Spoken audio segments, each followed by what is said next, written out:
प्यारे बच्चों, जय हिंद। आपका हमारे YouTube चैनल में हार्दिक स्वागत है। आज हम कक्षा 8वीं विषय गणित में हमारी जनपद शिक्षा केंद्र दमोह की टीम द्वारा वार्षिक परीक्षा 2023, 24 एवं 25 के महत्वपूर्ण प्रश्नों की श्रृंखला सभी विषय की आपके लिए तैयार की गई है, जिसमें हम श्रृंखला के वीडियो भाग 3 में प्रश्न 21 से 27 तक कुछ लघुत्तरीय और दीर्घोत्तरीय प्रश्नों के हल देखेंगे। इसके पहले आपने वीडियो के भाग 1 और भाग 2 में अति लघुत्तरीय और लघुत्तरीय प्रश्न 1 से 20 तक के हल देखे। प्रश्न 21, अनुपात किस प्रकार की राशियों के पारस्परिक संबंध को व्यक्त करता है? यह प्रश्न 2025 में आया है। तो अनुपात एक ही प्रकार की दो या दो से अधिक सजातीय राशियों के बीच पारस्परिक संबंध को व्यक्त करता है, जो बताता है कि एक राशि दूसरी राशि की कितनी गुना या कितने हिस्से के बराबर है। यहाँ सजातियों से तात्पर्य है कि राशियों की इकाई समान होनी चाहिए। जैसे यदि लंबाई में कोई इकाई कहीं मीटर में है और कहीं सेंटीमीटर में, तो हम मीटर को सेंटीमीटर में या सेंटीमीटर को मीटर में बदल लेते हैं। प्रश्न 22, यह प्रश्न 2025 में आया है। 5/2 मीटर लंबाई वाले कपड़े में से 2/3 मीटर कपड़ा काटने पर कितना कपड़ा शेष बचेगा? तो 5/2 मीटर कपड़ा है और इससे 2/3 मीटर कपड़ा काट दिया गया, तो शेष कपड़ा बचेगा 5/2 ऋण 2/3। अब यहाँ पर हर जो है असमान है, तो हम लघुत्तम लेंगे 2 और 3 का कुछ इस तरह से। तो हमें लघुत्तम मिलेगा 2 × 3 यानी 6। तो हम 6 लिख देंगे। अब यहाँ पर हम पहले भिन्न का अंश 5 लेंगे और इसका हर 2 है, तो 2 का पहाड़ा लघुत्तम 6 के लिए पढ़ेंगे। 2 तिहाई 6, इसलिए 5 में 3 का गुणा होगा ऋण। अब दूसरे भिन्न का अंश 2 लिख देंगे। अब इसका हर 3 है, 3 का पहाड़ा 6 के लिए 3 दूनी 6, तो 2 में 2 का गुणा हो जाएगा। तो 15 ऋण 4/6 हमें मिल जाएगा। 15 में से 4 घटेंगे तो बचेगा 11/6। तो जो शेष कपड़ा होगा वह होगा 11/6 मीटर लंबाई का। प्रश्न 23, यदि एक पासे को एक बार फेंकें तो पहला परिणाम 2 आने, दूसरा अभाज्य संख्या आने की प्रायिकता क्या होगी?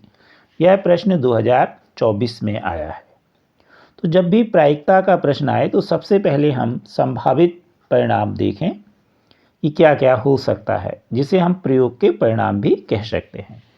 तो जब एक पासा देखें तो एक पासे में 1, 2, 3, 4, 5, 6 तक लिखा रहता है या बिंदु बने रहते हैं।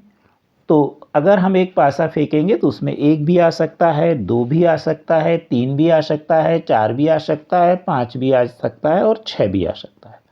इसलिए हम कह सकते हैं कि एक पासे को एक बार फेंकने पर प्रयोग के परिणाम होंगे 1, 2, 3, 4, 5, 6, और इसे हम मध्य कोष्ठक में लिखेंगे। आपने सांप सीढ़ी या लूडो की गोटी देखी होगी, उसमें भी आपने इस तरह 1 से लेकर 6 तक डॉट रखे देखे होंगे। अब प्रयोग के परिणाम हमने लिख दिए। अब इनकी संख्या कितनी है? 1, 2, 3, 4, 5, 6। तो हम नीचे लिख देंगे प्रयोग के परिणामों की संख्या 6। अब पहला है इसमें प्रश्न परिणाम 2 आने की। तो अगर हम एक पासा फेंकेंगे तो उसमें 2 अधिकतम एक बार ही आएगा, क्योंकि एक ही बार लिखा है उसमें। तो 2 अंक आने की घटना, तो क्या आएगा? सिर्फ एक बार 2, तो हम मध्य कोष्ठक में 2 लिख देंगे। अब यहाँ लिखेंगे घटनाओं की संख्या, तो कितनी है? 1, इसलिए यहाँ पर 1 आ जाएगा। अब अंक 2 आने की प्रायिकता। प्रायिकता का सूत्र होता है घटना के परिणामों की संख्या बटे प्रयोग के परिणामों की संख्या। तो घटना जो है, घटनाओं की संख्या कितनी है? 1, और प्रयोग के परिणामों की संख्या कितनी थी? 6। तो इसकी प्रायिकता होगी 1/6, यानी अंक 2 आने की प्रायिकता होगी 1/6। इसी का दूसरा है अभाज्य संख्या आने की घटना है। तो हम देखें, जो हमने प्रयोग के परिणाम देखे थे 1, 2, 3, 4, 5, 6 में अभाज्य संख्याएं क्या होंगी? तो अभाज्य संख्याएं वे संख्याएं हैं जिनके केवल दो गुणनखंड, पहला 1 और दूसरा स्वयं वह संख्या होती है। तो यहाँ पर हम देखें 2, 3 और 5 अभाज्य संख्या होगी, तो यहाँ पर हम लिख देंगे अभाज्य संख्या आने की घटनाएं मध्य कोष्ठक में 2, 3, 5। अब घटनाओं की संख्या तो इनको गिन लें, 1, 2, 3, तो कितनी हो गई? 3। अब अभाज्य संख्या आने की प्रायिकता, तो आपने सूत्र क्या देखा? घटनाओं के परिणामों की संख्या बटे प्रयोग के परिणामों की संख्या। तो घटनाओं की संख्या हो जाएगी 3 और प्रयोग तो वही था, तो प्रयोग के परिणामों की संख्या ज्यों की त्यों 6। अब काट देंगे, 3 एकम 3, 3 दूनी 6, तो हमें मिला 1/2। तो अभाज्य संख्या आने की प्रायिकता होगी 1/2। प्रश्न 24, 10 पृथक पर्चियों पर 1 से 10 तक संख्या लिखी हुई है। उन्हें एक बॉक्स में रखकर अच्छी प्रकार से मिलाया जाता है। बॉक्स के अंदर से बिना देखे एक पर्ची निकाली जाती है, तो निम्नलिखित की प्रायिकता क्या होगी? इसमें 5 प्रश्न हैं। पहला, अंक 3 प्राप्त करना, दूसरा एक सम संख्या प्राप्त करना, तीसरा एक अभाज्य संख्या प्राप्त करना, चौथा एक अंक की संख्या प्राप्त करना और पांचवा 5 से बड़ी संख्या प्राप्त करना। ये अभी जो हाफ ईयरली एग्ज़ाम है 2026 उसमें यह प्रश्न आया हुआ है। तो प्रायिकता का सवाल जब भी आप करें तो जैसा भी आपने पहले देखा कि सबसे हम पहले देखें कि क्या क्या हो सकता है, जिसे हम प्रयोग कहते हैं, प्रयोग के परिणाम। तो अब यहाँ पर हम देखें एक बॉक्स में कितनी पर्चियाँ हैं? 10, जिनमें गिनती लिखी है 1 से लेकर 10 तक। तो अगर हम एक एक पर्ची निकालें तो हम 10 बार पर्ची निकालेंगे और ऐसा करने पर हमें क्या मिलेगा? तो 10 पृथक पर्चियों में से 1 से 10 तक बिना देखे एक पर्ची जब हम निकालेंगे तो प्रयोग के परिणाम या तो 1 होगा या 2 या 3 या 4 या 5 या 6 या 7 या 8 या 9 या 10, यानी प्रयोग के परिणामों की संख्या होगी। मध्य कोष्ठक में लिख देंगे 1, 2, 3, 4, 5, 6, 7, 8, 9, 10। अब प्रयोग के परिणाम की संख्या कितनी हुई तो हम इनको गिन लें, तो ये कुल कितने हैं? 10। तो यहाँ पर आ गया प्रयोग के परिणामों की संख्या 10, जैसे पिछली बार 6 आया था। अब पहला प्रश्न है अंक 3 प्राप्त करने की प्रायिकता। तो अब इसमें हम देखें अंक 3 एक ही बार लिखा है, तो जो अंक 3 प्राप्त करने की घटना होगी वह होगी, मध्य कोष्ठक में हम 3 लिख देंगे। घटनाओं की संख्या कितनी हुई तो ये एक बार लिखा है, इसलिए इसका यहाँ पर 1 आ जाएगा। अब अंक 3 प्राप्त करने की प्रायिकता का सूत्र लिख देंगे, वही प्रायिकता का घटनाओं के परिणामों की संख्या बटे प्रयोग के परिणामों की संख्या। अब घटनाओं की संख्या कितनी है? 1 और प्रयोग के परिणामों की संख्या कितनी है? 10, तो उत्तर आ जाएगा 1/10, यानी अंक 3 प्राप्त करने की घटना की प्रायिकता होगी 1/10। दूसरा प्रश्न देखें, एक सम संख्या प्राप्त करने की घटना है। तो हम देखें 1, 2, 3, 4, 5, 6, 7, 8, 9, 10 में सम संख्याएं कौन सी होंगी? 2, 4, 6, 8, 10। मध्य कोष्ठक में लिख देंगे। अब घटनाओं की संख्या इनको गिन लें, 1, 2, 3, 4, 5, तो घटनाओं की संख्या होगी 5। तो एक सम संख्या प्राप्त करने की प्रायिकता क्या होगी? वही घटनाओं की संख्या 5 बटे प्रयोग के परिणामों की संख्या 5/10। काट देंगे, 5 एकम 5, 5 दूनी 10, तो उत्तर आ जाएगा 1/2। प्रश्न तीसरा, एक अभाज्य संख्या प्राप्त करने की घटना है। तो 1 से लेकर 10 तक में कौन कौन सी अभाज्य संख्याएं होगी? 2, 3, 5, 7। ध्यान रहे 9 नहीं होगी, क्योंकि 9 में 1 का भी भाग जाता है, 3 का भी और 9 का भी। केवल किसका भाग जाना चाहिए? 1 का और स्वयं उस संख्या का। तो अब इनको गिन लें, 4 हैं, तो घटनाओं की संख्या 4 हो गई। अब उत्तर क्या होगा? एक अभाज्य संख्या प्राप्त करने की प्रायिकता, घटनाओं की संख्या आई 4 और प्रयोग के परिणाम की संख्या कितनी थी? 10, तो 4/10 काटने पे मिलेगा हमें 2/5, तो इसका उत्तर होगा 2/5। अब इसी का चौथा देखें, एक अंक प्राप्त करने की घटना है। तो 1 से 10 में एक अंक वाली कौन सी संख्याएं होंगी? 1, 2, 3, 4, 5, 6, 7, 8, 9। मध्य कोष्ठक में लिख देंगे, तो एक अंक प्राप्त करने की घटनाएं होगी। कितनी है इनकी संख्या? 9, तो घटनाओं की संख्या हो गई 9। अब एक अंक प्राप्त करने की संख्या वाली संख्या की प्रायिकता क्या होगी? तो घटनाओं की संख्या 9/10। तो यहाँ 9 हो गया और प्रयोग के परिणामों की संख्या 10, तो उत्तर आ गया 9/10। अब इसी का 5वां प्रश्न देखें। 5 से बड़ी संख्या प्राप्त करने की घटनाएं। तो 5 से बड़ी कौन सी होंगी? 1 से 10 में 6, 7, 8, 9, 10 लिख देंगे। इनकी संख्या कितनी है? 1, 2, 3, 4, 5। तो घटनाओं की संख्या कितनी हो गई? 5। अब 5 से बड़ी संख्या प्राप्त करने की प्रायिकता क्या होगी? घटनाओं की संख्या 5 और बटे में प्रयोग के परिणाम कितने थे? संख्या 10। तो 5/10 काटने पर आया 1/2।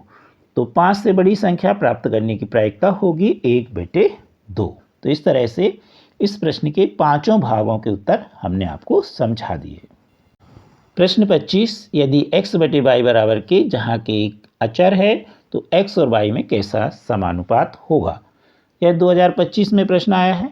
तो यदि हम x/y बराबर के जहाँ के एक स्थिरांक या अचर है पक्षांतरण कर दें तो x बराबर ky। तो यहाँ पर अगर हम एक राशि x का मान बढ़ाएंगे तो दूसरी राशि भी y उसी अनुपात में बढ़ेगी। तो इसलिए x और y के बीच सीधा अनुपात या दूसरे शब्दों में हम प्रत्यक्ष अनुपात कहेंगे होगा।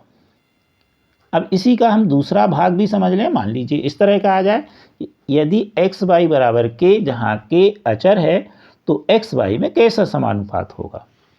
तो यहाँ पर हम लिखें x y बराबर के, y का पक्षांतरण कर दें तो x बराबर k/y। तो यहाँ पर आप देखें, यदि x एक राशि बढ़ेगी तो y का मान उसी जो अनुपात में घटेगा, क्योंकि यह हर में है और ये अंश में है, उसमें दोनों अंश में थे। तो इसलिए यहाँ पर जो x जब बढ़ाते हैं तो y उसी अनुपात में घट रहा है। इसलिए हम कह सकते हैं कि x और y के बीच प्रतिलोम व्युत्क्रम या दूसरे शब्दों में अप्रत्यक्ष समानुपात होगा। प्रश्न 26, एक क्रिकेट टीम ने कुल जितने मैच खेले उनमें से 15 में जीत हासिल की। यदि उनकी जीत का प्रतिशत 60 है तो उस टीम ने कुल कितने मैच खेले? यह 2025 में प्रश्न आया है और यह प्रश्न 20वें के जैसा है। तो कितने मैच उसने खेले? तो हम मान लें कि जो खेले गए कुल मैच हैं उनकी संख्या x है। अब x का 60% काय के बराबर है? 15 के। तो हम x का 60% निकालेंगे, x × 60/100 बराबर 15। 0 से 0 काट देंगे, 6/10 में हम 2 से काटेंगे, 2 तिहाई 6, 2 पंचे 10, तो 3/5 आ गया। अब हम 3/5 का पक्षांतरण कर देंगे तो x बराबर होगा 15 × 5/3, क्योंकि 3/5 का पक्षांतरण हुआ तो हर और अंश आपस में पलट जाते हैं या भिन्न पलट जाती है।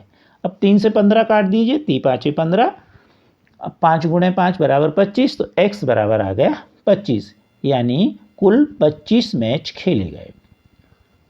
अब देखें हम प्रश्न 27, किसी कार्य में लगे व्यक्तियों की संख्या और उस कार्य को पूरा करने में लगे समय में किस प्रकार का अनुपात होगा? यह 2024 में प्रश्न आया हुआ है। तो किसी कार्य में लगे व्यक्तियों की संख्या और उस कार्य को पूरा करने में लगे समय के बीच प्रतिलोम अनुपात होगा या व्युत्क्रमानुपात होगा। क्यों?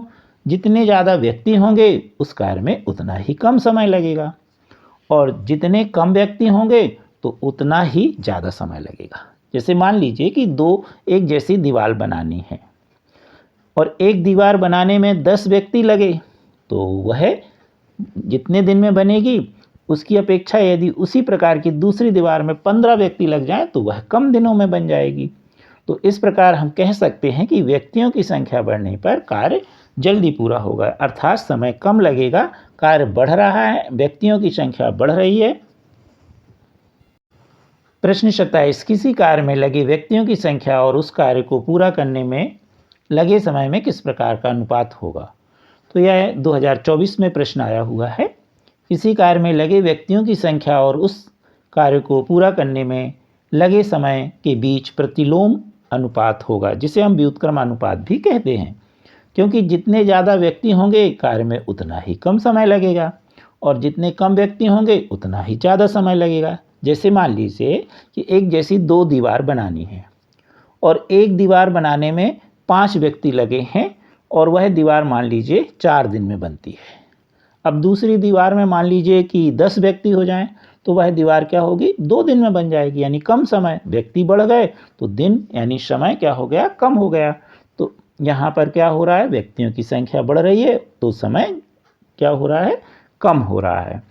जब एक चीज राशि बढ़े और उसके संगत दूसरी घटे तो उसे प्रतिलोम अनुपात कहते हैं। तो इस प्रकार इसमें प्रतिलोम अनुपात होगा। यदि हमारा वीडियो आपको अच्छा लगा तो आप कृपया हमारे वीडियो को लाइक एवं शेयर अवश्य कीजिए और चैनल भी सब्सक्राइब कर लीजिए। जल्द ही मिलते हैं हम अगले वीडियो में। Thank you.